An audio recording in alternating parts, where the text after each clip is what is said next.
With thousands of fans posting reactions ranging from emotional tributes to pure shock, I can't believe it. One fan wrote on X, "This really might be it for Tiger." Others questioned how serious setback really is, with many still holding out hope for a late-season comeback, but make no mistake, this wasn't a strategic decision. This is a forced exit. His absence isn't just felt at Tecos, according to Talk Sport, and confirmed by Yahoo Sports. Woods is still recovering from a ruptured left Achilles tendon, suffered during a training incident back in March. The injury record immediate surgery and came just weeks after speculation that he was targeting a return at the Genesis Invitational earlier this year. That comeback never materialized, and neither will his presence at the third major of the season. It's a brutal twist in what was already a fragile recovery arc. Woods has remained largely silent and fled up to the U.S. Open, but insiders close to his camp suggest this wasn't a matter of choice. Wanted to play, he trained to play, but when his team ran final assessments earlier this week, the conclusion was unanimous. Tiger isn't ready. Physically, he's nowhere near peak form. In Oakmont, it's not the kind of off-track you test yourself on unless you're 100% locked in every yard of that concept. Unish's hesitation with his name now officially off the player list, it's not just a field missing a legend. It's themed of a build-up that once promised a return, and the way this was all revealed, quietly with no press conference or no video message, tells you everything you need to know. This wasn't a planned exit, it was a painful one, and it leaves the golf world holding its breath for what's next. The real question that everyone's been asking since Tiger Woods' official lipuled out of the U.S. Open is simple with a hand. The answer, while not entirely nexted, is still difficult to process. All traces back to a quiet training session in early March, a moment that was supposed to be routine, nothing out of ordinary, but one sudden move, one wrong step, and it changed everything. Woods suffered a ruptured Achilles tendon, his left leg, an injury that required immediate surgical intervention. The damage wasn't just physical, it hit the legacy. The operation was successful, but thoughts only the beginning when you're Edgar.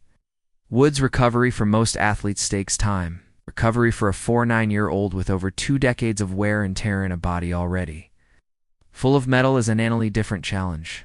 Source close to the golfer confirmed to Yahoo Sports that rehab has been slow, deliberate, and heavily managed. He's working daily, but nowhere near open ready. Not for Oakmont. Not this year. Reach day brings effort, but not the edge in it. What makes this particular injury even harder to stomach is the fact that it didn't happen in isolation. It came on the heels of a brutal stretch of surgeries over the past 5 years.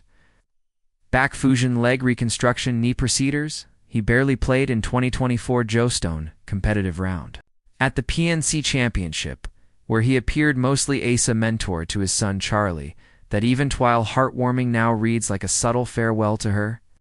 Moments that once felt temporary now seem final. Even fellow pros are beginning to come to terms with what this could mean. In an emotional interview earlier this year, Rory McIlroy told The Guardian, "There's no way I'll still be playing at 50. No, deferred what he's gone through. It's sad. Touch truly sad."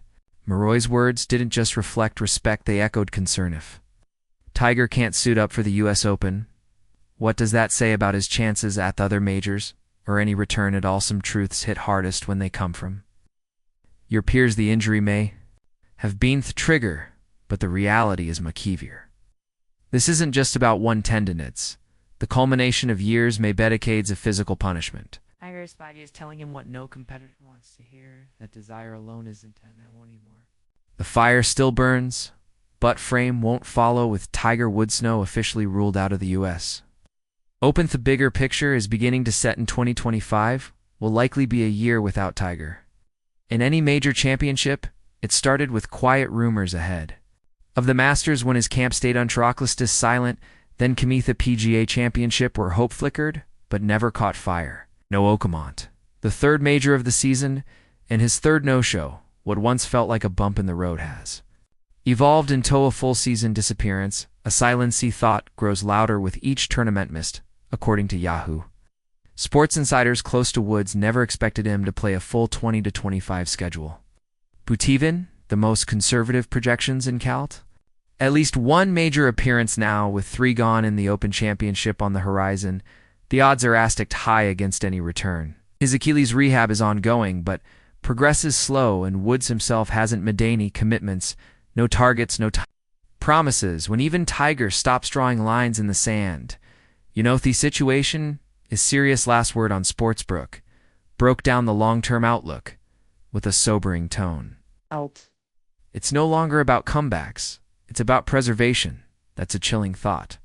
For a man who's redefined the very concept of a comeback, but age doesn't care a Boodle Gacy's. Woods is now 49 years old, and a very medical miracle seems harder than last. It's not just the Achilles. He's fused back his rebuilt right leg, his knees. His stamina, he's not running out of talent, he's running out of time, and yet the desire is still there. His team confirms he still trains, still watches film, still analyzes the field. But there's a growing acceptance even among his most loyal supporters that we may have seen the last of Tiger Woods in true major contention. Not because he doesn't want it, but because his body may no longer be able to deliver it. Determination is eternal, but durability is its deadline. So, as 2025 rolls on, the absence becomes narrative, not the comeback, not the miracle, just the quiet spaces in scorecards and tee times where his name is to be. And for fans, that void sighs more than any press release ever could. When the loudest roar is the one that doesn't come. If there's one thing louder than Tiger Woods withdrawing from a major, it's the noise that follows. And this time, the loudest voice came from ESPN's Stephen A. Smith, who didn't hold back on a recent episode of First Take. Smith labeled Woods a recreational golfer, at this point sparking instant backlash from both fans and fellow analysts.